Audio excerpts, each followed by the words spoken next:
Bom, nessa aula aqui, pessoal, do primeiro, nós vamos estar vendo aí, dentro de função afim, que é a função do primeiro grau, a última parte da apostila 1.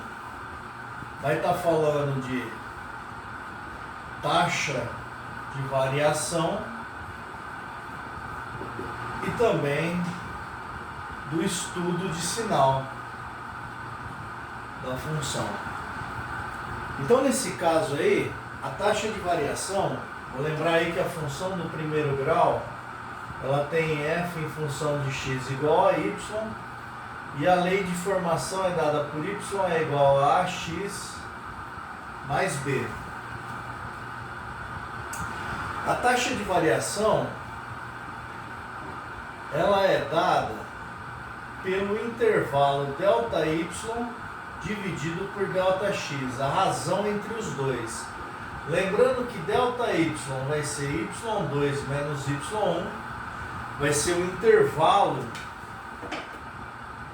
intervalo visto no eixo das ordenadas, dividido pelo intervalo visto no eixo das abscissas.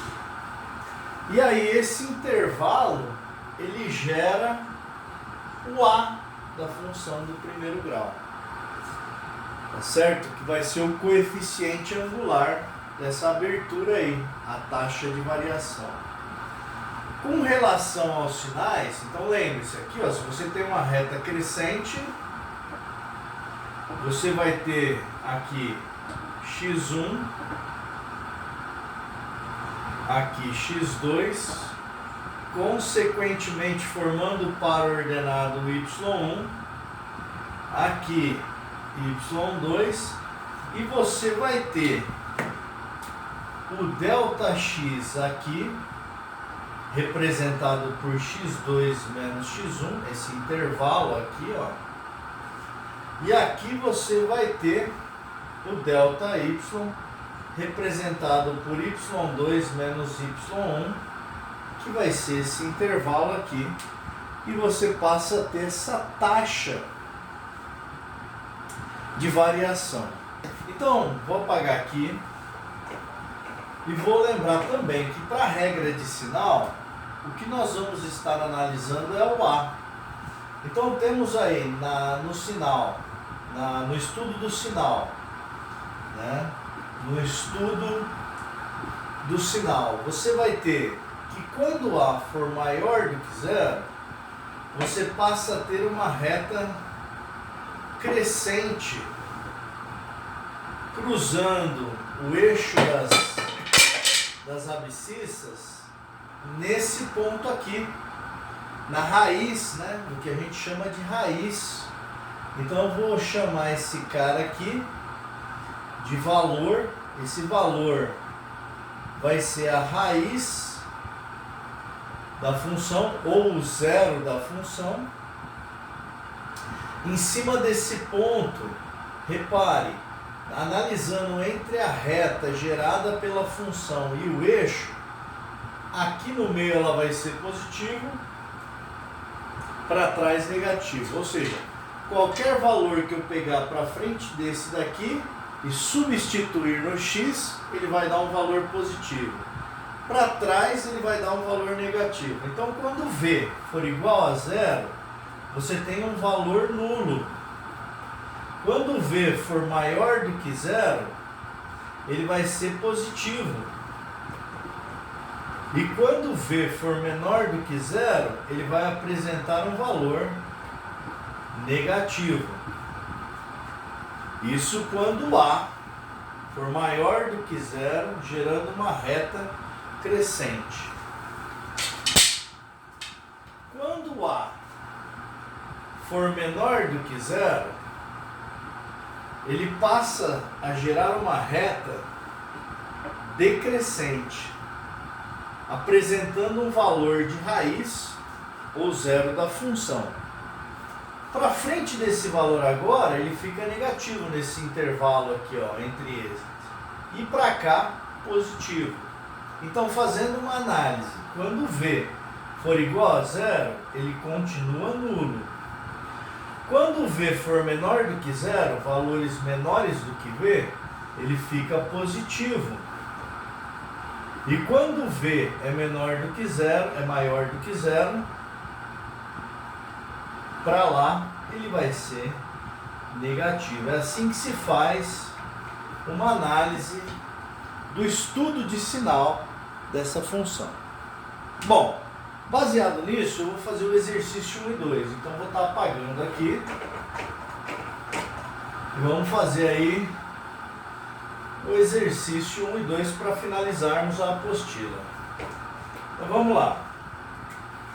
O exercício 1. Ele está lá na página, essa leitura, ela se inicia na página 70, 69, 70, e na 70 você começa a ter os exercícios. Então vamos fazer o primeiro e o segundo aí. Em um mesmo plano cartesiano, trace o gráfico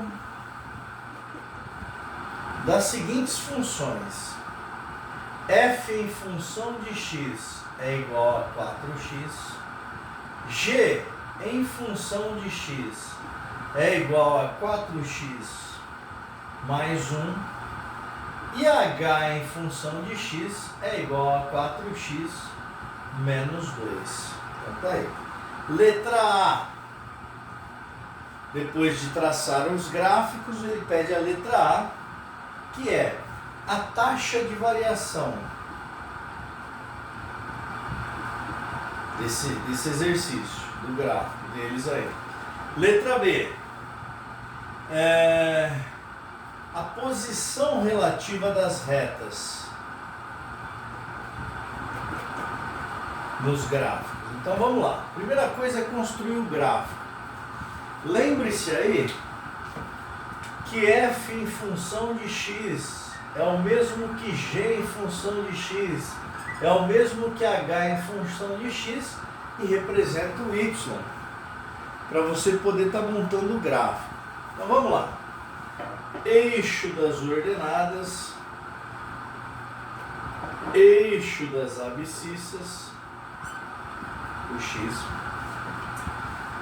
Vamos lá montar a tabelinha com os três gráficos. Então, para f em função de x, a primeira, x e y, eu tenho aqui, quando x vale 0, substituindo 4 vezes 0, 0. Vou substituir o x por 1. Os valores que você vai estar escolhendo aqui fica a seu critério. Então, quando x vale 1, 4 vezes 1, 4. Esse daqui é para f em função de x. Para g em função de x, vamos fazer um gráfico aqui para montarmos uma tabelinha x e y. Quando x é igual a 0, agora eu venho nesse. 4 vezes 0, 0. Mais 1 vai dar 1. Quando x vale 1, 4 vezes 1, 4. Mais 1, 5. Agora vamos fazer uma tabelinha para h em função de x. Então vamos lá.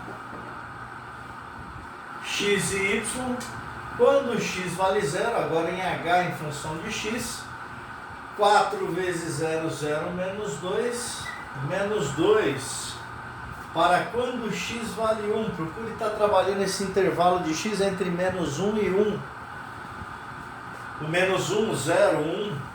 Quando x vale 1, 4 vezes 1, 4, menos 2, 2. Aqui você tem dois pares ordenados para cada função, e aí você pode estar construindo uma reta para cada uma. Então vamos lá, o maior valor que eu tenho é 5, então vou tentar ajustar aqui 1, 2, 3, 4, vamos aumentar um pouquinho aqui, é o suficiente no eixo das ordenadas, 5. Então 1, 2, 3, 4, 5. A origem.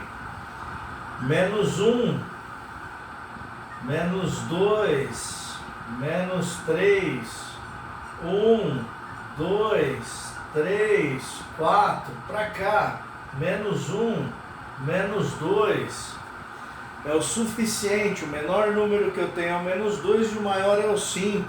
Então, baseado nesse sistema cartesiano, vamos estar montando o gráfico. Primeiro, para f de x, quando x é 0, o y é 0. Então o ponto está aqui em cima da origem.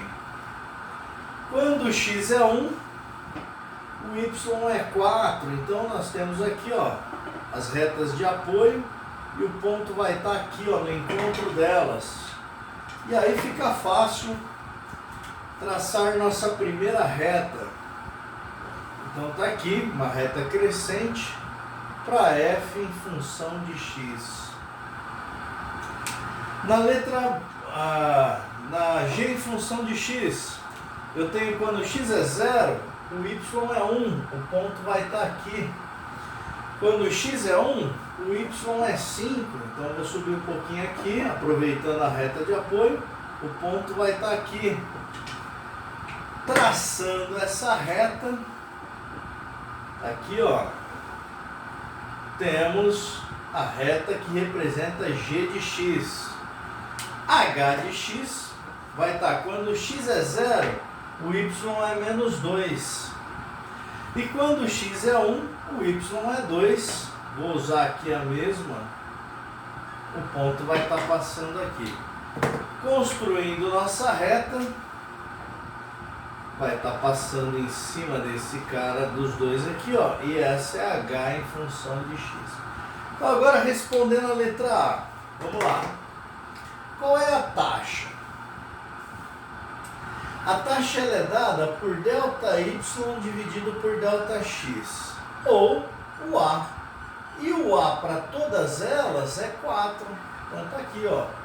Eu tenho o mesmo coeficiente angular em todas elas. Em todas elas eu tenho o mesmo coeficiente angular. Ou seja, o A é igual em todas, 4. E a posição relativa entre elas? Dá para ver que todas elas são retas paralelas.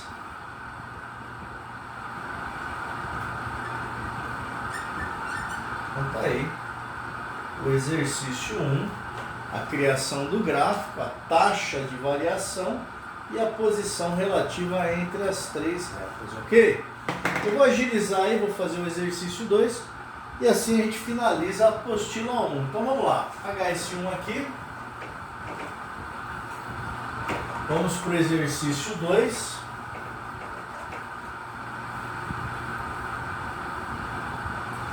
No exercício 2, ele pede o seguinte: você tem uma colônia de bactérias. Uma colônia de bactérias. Essa colônia de bactérias cresce linearmente. Ela tem um crescimento linear. Ou seja, é uma reta crescente linear. Ele fala o seguinte no exercício: que o Y, o número Y de bactérias, passa de 16 para 24 a quantidade. E ele fala que em X, relacionado a tempo, é de 2 horas em relação ao tempo. Uma coisa legal aqui de se observar é que quando você está trabalhando com um gráfico que envolve o sistema cartesiano ortogonal, a justificativa dessas setas começa a aparecer aqui. Não dá para você falar que você andou 2 horas e depois retrocedeu uma quantidade de tempo. Ela segue sempre nessa direção. Por isso é o domínio. E nesse caso, como eu estou trabalhando com horas, eu não tenho horas no formato negativo. Então, ele já começa no 0. E no 0, ele tem 16 bactérias que já estão constituindo aí a nossa colônia. E aí, saindo do 0, passando por 1 hora, indo para 2 horas, a hora que ele chega em 2 horas, essa colônia já aumentou a sua população. Ela já passa a ser de 24. Então, repare, ela já sai de 16 para 24. O nosso gráfico, nosso esboço gráfico seria dessa forma. Então ele pede aí para você achar a taxa de variação, que é dado por delta y dividido por delta x, e é o mesmo que o A. Então olha só, o intervalo que nós temos em relação a x, ou seja, x2 menos x1 vai ser de 2 menos 0, que dá 2. E o intervalo em relação a y vai ser 24 menos 16. Lembrando que delta y é y2 menos y1 dividido por delta x, que é x2 menos x1. Então eu passo a ter 24 menos 16, 2 menos 0. 8 dividido por 2, eu tenho que a nossa taxa de variação, que representa o A, é igual a 4. Então tá aí o exercício. Lembrar que o x aqui, essa grandeza, está relacionada ao tempo, e essa grandeza relacionada à quantidade. O legal aqui é que quando você tem retas crescentes, você está trabalhando com grandezas diretamente proporcionais. Quando uma cresce, a outra cresce também. Ou quando uma diminui, a outra diminui também. Uma característica bacana é que a multiplicação aplicada aqui é em cruz, diferente da inversamente proporcional, que a multiplicação é em linha. Moçada, pode estar fazendo aí os exercícios 3 e 4, os da atividade, mandando as suas dúvidas aí pra gente, beleza? Um abraço aí pra vocês.